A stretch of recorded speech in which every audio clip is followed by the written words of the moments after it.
Hey guys, what's up? My name's Daniel and you're watching TheNursePhotographer.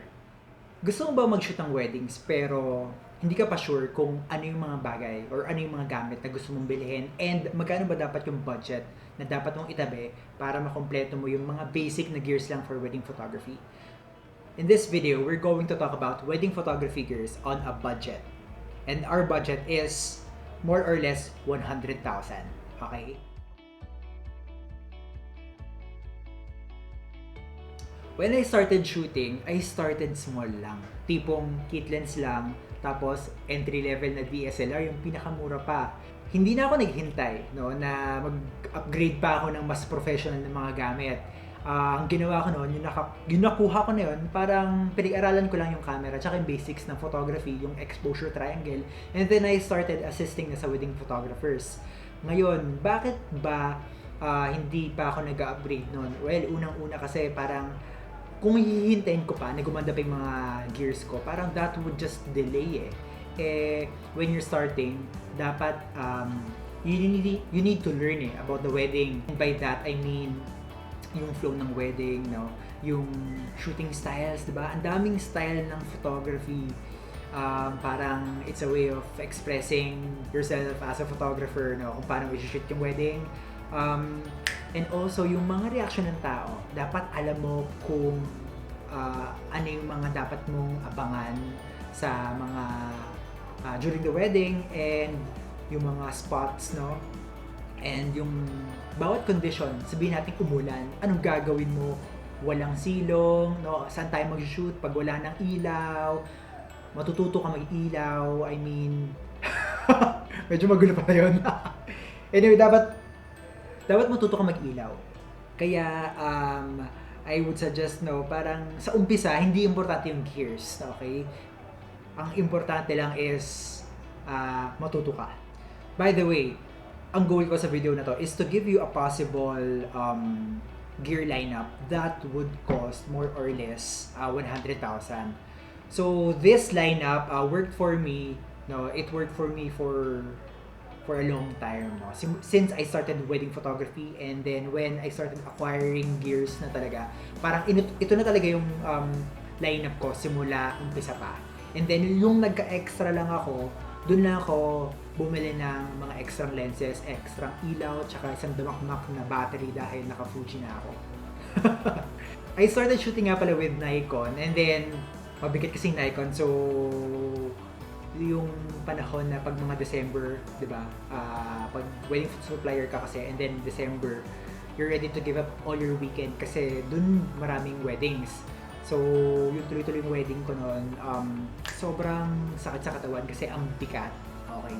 Kaya ako nag-shift sa Fujifilm kasi mirrorless, well, it's sobrang gaan. Okay, kaya yung mga i-share kong gear sa inyo, lineup ng Nikon and Fujifilm. Kasi nga, ito yung mga brand na ginamit ko na. Also, i-mention ko, yung nag-jump ako from brand A to B, from Nikon to Fujifilm, grabe, sobrang laki ng lugi, no? I mean, binili ko kasing Nikon ko lahat brand new. And then, yung nag-shift ako sa Fuji, ang brand new na lang na binili ko is camera bodies. Tapos lahat ng lens ko is second hand na. Kasi, yung nag-shift ako, medyo makati siya. I mean, lugi ka agad ng mga around 50,000 pataas. Kasi brand new ko siya binili yung Nikon. And then, syempre bumili ka ng brand new, nagdi-depreciate agad siya, no? Pag binuksan mo na yung box and then pag ginamit mo. So, for example, bumili ako ng lens na 35,000 and then, ginamit ko for a year or 6 months lang. And then, nung binenta ko na lang siya ng mga 26. So, 9,000 yon versus sa for example, bibili ka ng second hand lang na gear. And then, alam mo yun, gamitin mo. And then, pag binenta mo, halos siguro mga 2,000 lang yung lugi mo. No? Depende rin sa kondisyon, syempre. Pero pag maingat ka, for example, mabibili mo yung isang lens ng 28 or 26 and then, gamitin mo lang siya, no? And then, pag binenta mo, maghintay ka lang, mabibenta mo rin siya ng, ng same amount. So, panalo ka na rin, no? Kasi, nagamit mo di ba? And kung sakaling mas mura, hindi naman ganoon kalaki, no, versus sa pag binili mo ng brand new. Wait, before I begin discussing the gears and their second-hand prices, later pala, ipapakita ko rin yung mga i-mention kong gamit, okay? yung gears, yung price, and then yung total costs. Para lang di nakakalito. Okay. So, okay, let's begin! Okay, let's start with the camera bodies. So, when you're shooting a wedding or any important events, dapat dalawa yung camera body mo. Bakit? Kasi there are instances, no, talagang masisiraan ka ng camera. Kahit na sobrang ingat mo, yung mga tao sa paligid mo, medyo hindi nag-iingat. No? So, meron ding mga panahon na may mga kilala ko na habang nag-shoot ng wedding, natalisod sila, tapos yun lang, sira agad yung gamit. 'Di ba? So, talagang kailangan may backup ka. Kasi hindi naman pwede na pag nasira isang camera mo, hindi ka na makakapag-shoot, 'di ba? Sayang yung event kung wala makakapag-capture. And syempre nakakahiya yun, 'di ba, sa client. So, talagang sobrang importante na meron kang second camera body para may backup ka lang. Okay, so when I started shooting with Nikon, actually tatlo yung body ko nun eh. Isang D750, 610, tsaka 700. Ngayon, hindi ko na isasama yung 750 kasi pag sinama ko siya, out of the budget na, I mean, mag-e-exceed no, sa budget na 100,000. So I'm going to share lang the D700 tsaka D610. So yung D700, ang running nun is around 20,000, no? More or less ganyan. And then yung D610 is more or less 25 to 30,000. Ngayon, bakit ba yun yung body na sinabi ko or binanggit ko? Kasi yun yung ginamit ko. And yung D700 kasi sobrang legendary na camera yun. Kahit na parang luma na siya. Para siyang tanke, para siyang dinosaur na talagang sobrang bilis niya mag-focus. Tsaka, alam mo yung kunyari, sobrang low light, no? Sabihin natin sa reception, madilim, tapos kailangan mag-focus ng camera mo. Yung D700, kakagat siya, no? Kahit saan mo siya itutok, magfo-focus siya. Ganun siya kalakas, ganun siya ka-sensitive. So, ito talaga parang imposible na na mag-miss ka ng shot kasi it will focus kung saan mo siya itututok. Okay? Although mababa yung pixels niya, pero kahit na 12 megapixels lang siya, it will still work kahit na yung wedding book mo is malaki, okay? Pwede pa rin pasok pa rin. And then, the second camera is the D610, which will cost around 25 to 30,000. Itong camera na to, hindi ko siya ganun kagusto, no, honestly. Pero kasi, okay na rin siya for okay na rin siya for wedding details, group shots, and it will do everything na gusto mo din. Hindi lang siya ganun kabilis. And for me kasi, factor yung bilis mag-focus, tsaka yung sensitivity niya sa low light. Okay, kasi yun yung hinahanap ko sa isang camera. Okay, so that's with Nikon. And then yung nag-shift ako sa Fuji, ito lang yung binili kong brand new. Pero hindi ko ma-mention na yung yung brand new price nila. I started using X-T1 tsaka X-T2 for the Fuji film. Well, during that time kasi, X-T2 yung pinakabago eh. So, medyo matagal na yun. Okay. Para sa akin, ginagamit yung X-T2 for the moments, no? Hindi siya kasing bilis ng 700, pero alam mo yun, malapit na siya. So, X-T2 yung ginagamit ko for the moments, and X-T1 yung ginagamit ko for the wedding details and group shots, no? Parang same sa D610, yung X-T1. Okay, so yung X-T2, ang running nun is around 28,000 to 33. So, more or less, nandun lang. Actually, makakakuha ka pa ng 25 nun. Pero, I'm not sure lang sa condition ng unit, okay? Kasi, sobrang dami ngayon nagbebenta ng mura. Okay, and then for the X-T1, you can get that around 13,000. Medyo mababa na 'yon.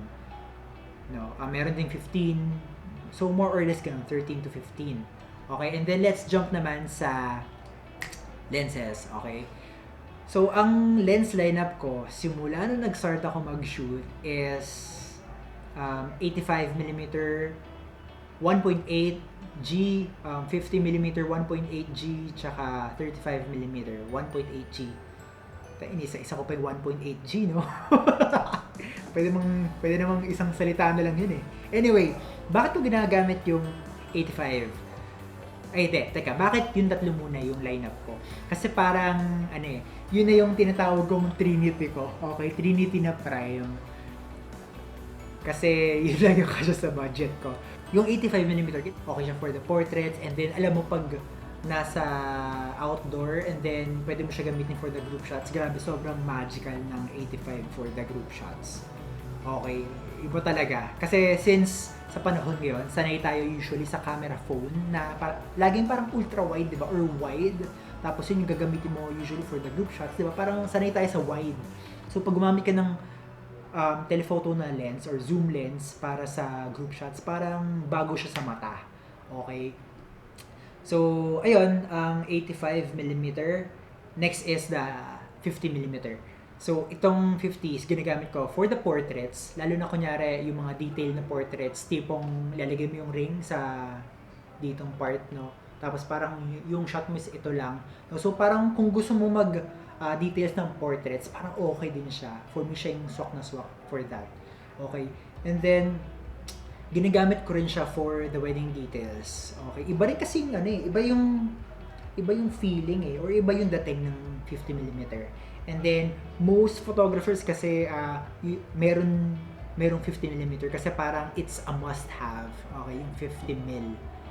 Hindi si easy mill. 50mm. Okay?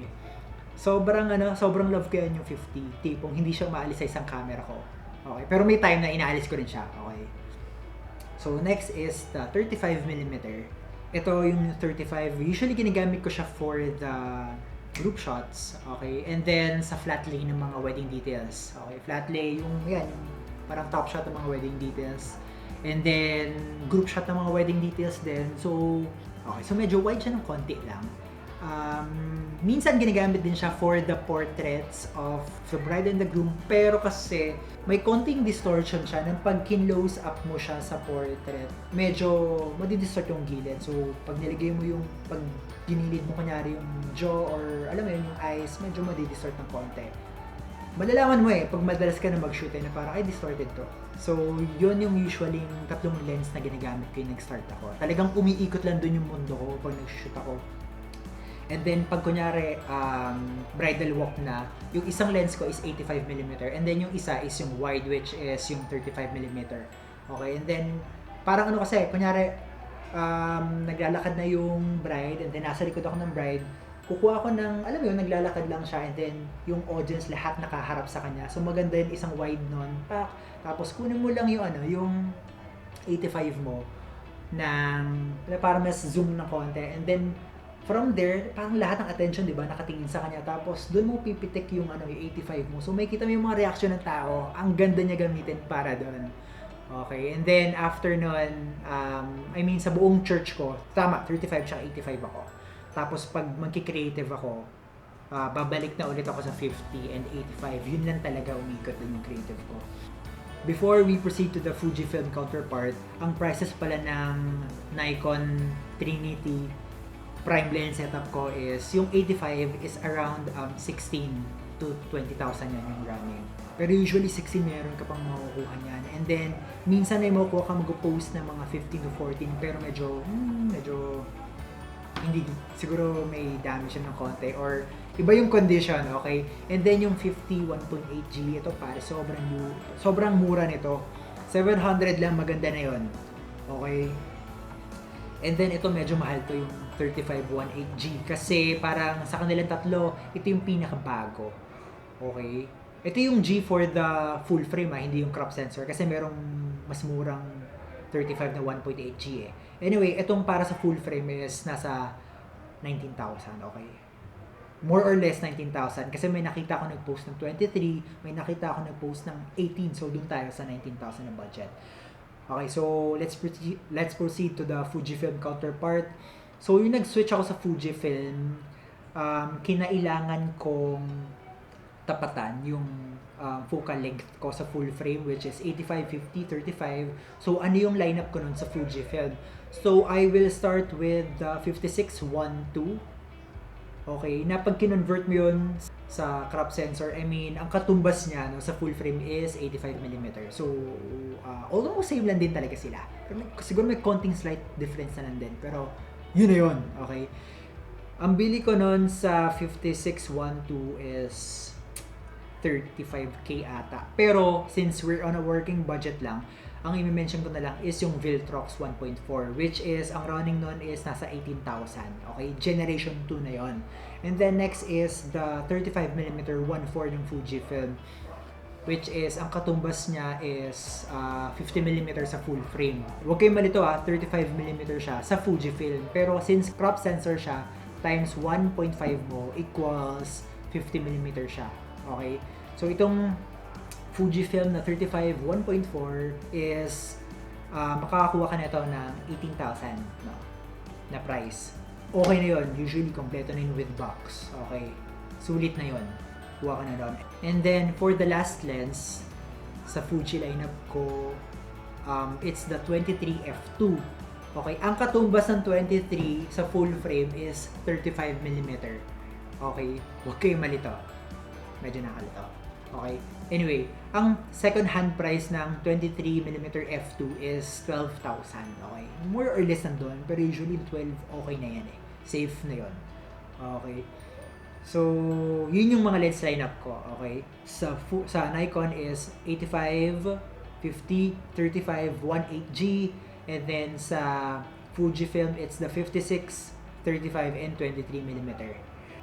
Yun na yung lenses ko. And then let's jump to the batteries. Okay, syempre kailangan mo na extra batteries kasi sobrang hassle mo, charge ka pa ng battery mo in the middle of the wedding or the reception. Sa reception okay na, pero for example, alam mo yun, nagsushoot ka sa wedding and then kailangan pa mag-charge, parang ang laking abala lang nun. So usually kailangan mo ng extra battery.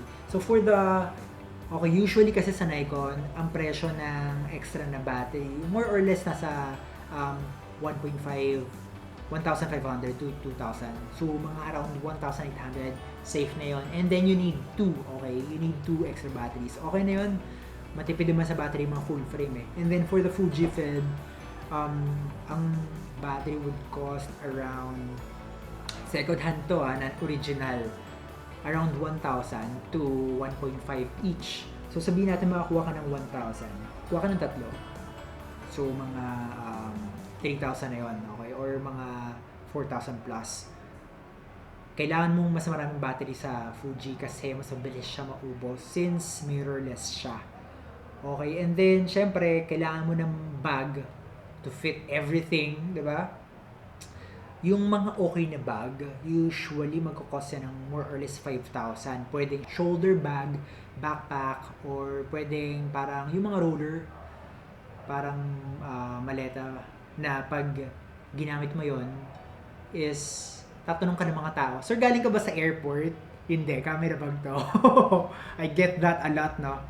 Pero para sa akin kasi, komportable din ako gumamit ng mga shoulder bag kasi parang andali mo kunin yung gamit mo, no?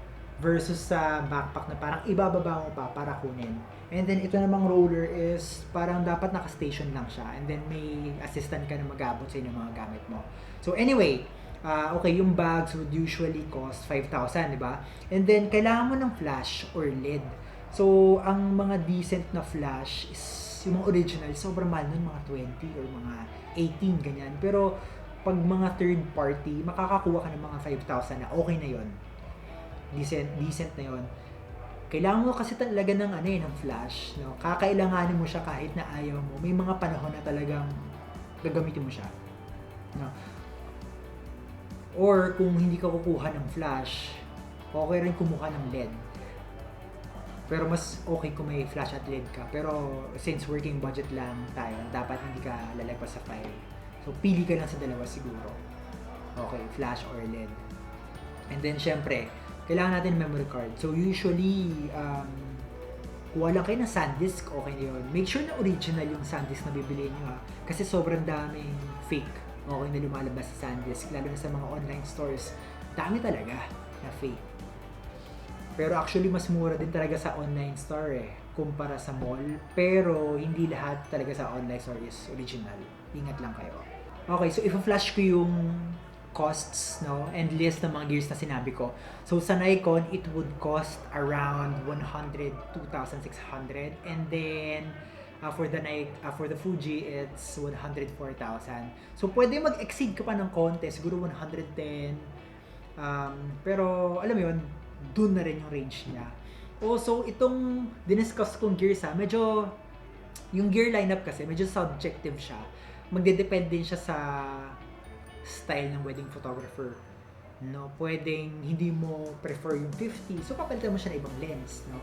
Pwedeng yung 35, hindi mo rin gusto, so kukuha ka na lang ng mas wide pa. Pwede din yun, no? Nasa photographer talaga kung anong lens na gusto niya. Okay, so dito na tayo nagtatapos. I hope nakatulong ako just to give you an idea lang ng possible lens and gear lineup for a budget of more or less 100,000. Okay? If you have any questions or suggestions, please comment down below and please don't forget to subscribe sa socials ko. It's at TheNursePhotographer and at Daniel Talavera sa Facebook and IG. Also, if you have any questions, you can message me directly sa TheNursePhotographer. Okay, kasi before may mga nag-message sa akin ng mga Filipino na based sila sa ibang country, no? And gusto lang mag-start ng wedding photography. Nagulat lang ako, no? Ang galing, tatanong ka sa akin. Sure ka? Anyway, ang galing din kasi they're shooting na talaga and they're having their own wedding. Galing! Sobra! Okay, so yun lang. Please support my channel by subscribing and liking my videos. Please stay home, stay safe, and see you on my next video. Bye.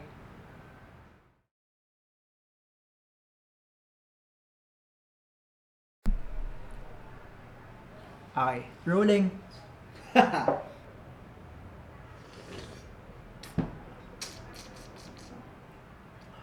Okay, coffee muna. Okay, naupo tayo iniinom. Konti na lang naman.